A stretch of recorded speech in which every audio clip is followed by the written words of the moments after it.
अस्सलाम।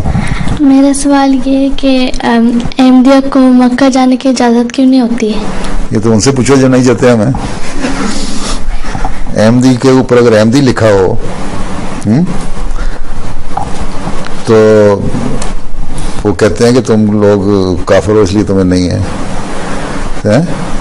हालांकि हम मुसलमान हैं। हज़रत सल्लल्लाहु अलैहि वसल्लम ने फरमाया कि जो शख्स कहता है ना ला इलाहा इल्लल्लाह मुहम्मद रसूलुल्लाह, वो मुसलमान है। बल्कि आपने ये भी फरमाया कि जो शख्स कहता है ना ला इलाहा इल्लल्लाह, वो भी मुसलमान है।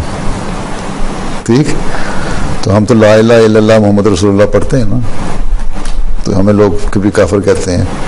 तो ये तो जो गवर्नमेंट है ना वहाँ की, उन्होंने जुल्म करते हैं हमारे पे, जाने की इजाज़त नहीं देते बहसीयत अहमदी।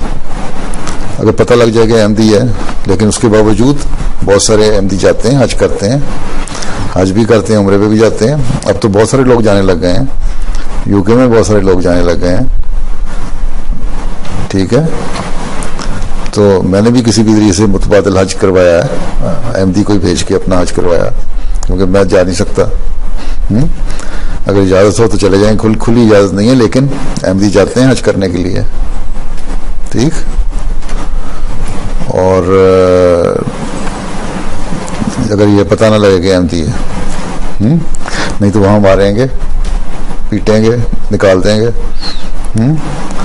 तो ये तो जुल्म करते हैं जो नहीं जाने देते, उनको हक कोई नहीं पहुँचता।